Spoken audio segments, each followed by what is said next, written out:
All right, Abhishek. All right, Abhishek. Thank you so much for joining us on the telecast. Moving on, French President Emmanuel Macron is all set to roll out the red carpet for Prime Minister Narendra Modi. He has been invited to co-chair the AI Action Summit in Paris.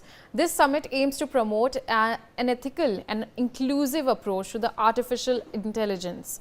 Additionally, the two leaders shall also hold a bilateral meet to discuss defense, space and civil nuclear cooperation, building on the close bonhomie shared between French President Macron will also host a special dinner at Élysée Palace. This will be attended by CEOs from the tech sector and other distinguished guests. But that's not all. The two leaders will also visit the war cemetery in Paris and will pay tribute to the sacrifices made by Indian soldiers in the World War I.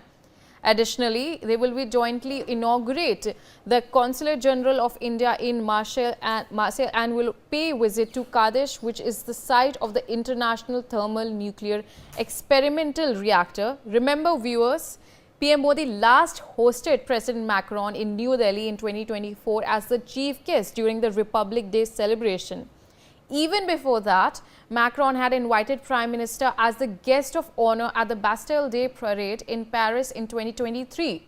During the visit, India and France adopted a roadmap Horizon 2047, setting the course for the next 25 years, which will in turn mark centenaries of India's independence and diplomatic relations between both the countries.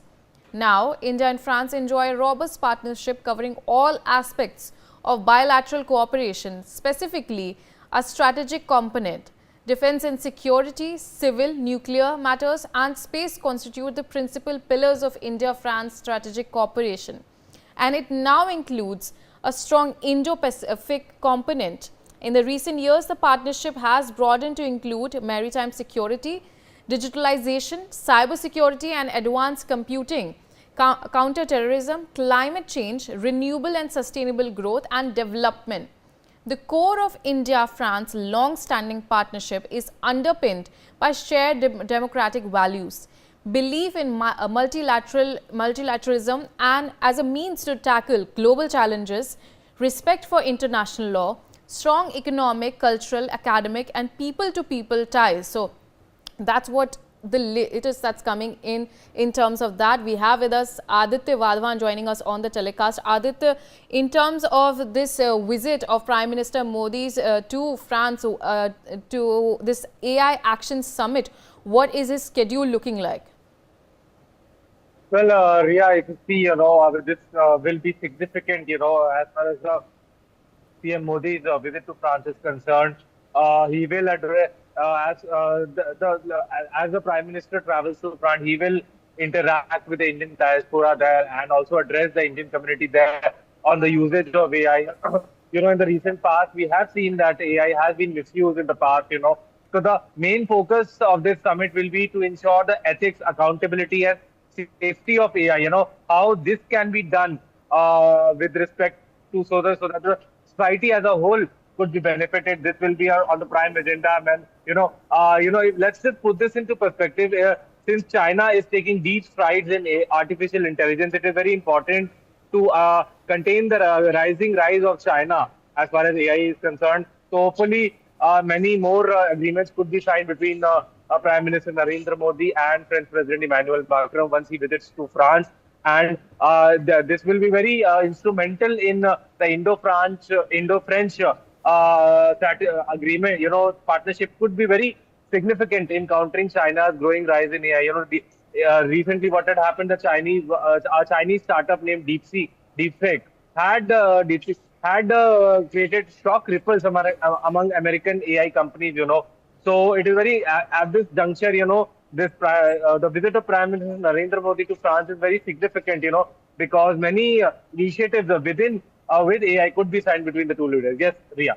We also have with us Monica Verma, international affairs expert, joining us on the telecast. Monica Verma, in terms of India bringing concerns from Global South in AI Action Summit, what do you think will the aspects of these concerns of Global South would be addressed, and also how does this help in seeking and shaping this global governance in this summit? I think, Ria, most importantly, if you look at India's outreach to the global south, whether it is the G20 or on a larger level, any other issue, India has always projected itself as a leader of the global south. And here, most importantly, India is trying to, tell China that you may have risen enough and you may have become a developed country, but you were also a developing country once. And in order to be a responsible developed country now, it's very important for you to follow all the rules, which China is definitely not interested in. So I see it as a part of the larger Indo-Pacific strategic convergence that India and France enjoy. And if they are cooperating on artificial intelligence, then that also has got a significant aspect to it, where both of them are trying to tell China that, look, you may be making many advances in emerging technologies, whether it is AI, robotics, or any other domain of technology. But that does not mean that the concerns of the global south can be ignored. So there, I think India is trying to tell not just China, but the entire world that whatever.